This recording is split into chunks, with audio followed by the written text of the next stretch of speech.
దగ్గరికి వెళ్తారు. అయ్యయ్యా నువ్వు దాన్ని ఆపయ్యా, నువ్వెట్ట చెప్పయ్యా, నువ్వెట్ట చెయ్యయ్యా అని అడుక్కుంటారు. ఇదివరకు కనుక ముషారఫ్ కార్గిల్లో వాళ్ళ సైన్యాన్ని తీసుకొస్తే మనం లేపవతల పడేశాక పరిగెత్తుకుంటూ ముషారఫ్ దగ్గరికి వెళ్ళి నువ్వు ఆపు ప్లీజ్ అని బతిలాడితే అప్పుడు ముషారఫ్ భారత ప్రభుత్వంతో ఒప్పందానికి వచ్చాడు.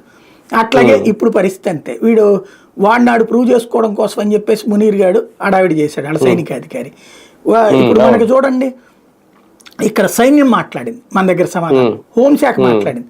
అక్కడ ఎవడు మాట్లాడుతున్నాడు? ప్రధానమంత్రి మాట్లాడుతున్నాడు. మన నరేంద్ర మోడీ ఏమైనా స్టేట్మెంట్ ఇచ్చాడా? అట్లాగే రాజ్నాథ్ సింగ్ కూడా ఏంటి వాళ్ళకి సంబంధించిన అఖిల పక్షంలో వీటెట్లా మాట్లాడాడు. ఎవరి చేత చెప్పించారు మనకు సమాధానం? ఇక్కడ సైన్యం.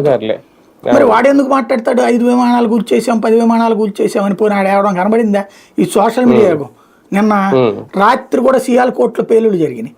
అట్లాగే వాడు పొద్దునే లాహోర్లో పేలుడు జరిగినాయి. బెలూచిస్తాన్లో లేపవతలు పడేస్తున్నారు. వాళ్ళు మన దేశంలో అల్లకల్లోలం సృష్టిద్దాం అనుకుంటే వాళ్ళ దేశంలో అల్లకల్లోలం అవుతుంది.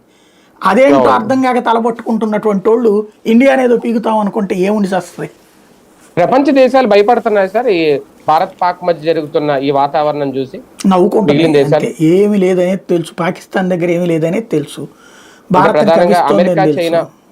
ఏమి లేదు. వాళ్ళు కూడా ఏం మాట్లాడలేదు కదా. ఎవరికాడు ఏముంటది, పెద్దరిక మాటలు మాట్లాడతారు. మీరు బాగుండండి అని చెప్తుంటారు. ఎదురు పొరుగుళ్లే కదా అని చెప్తుంటుంటారు.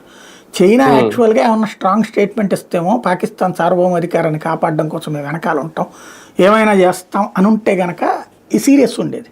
చైనా అట్లాంటిది ఏమన్నా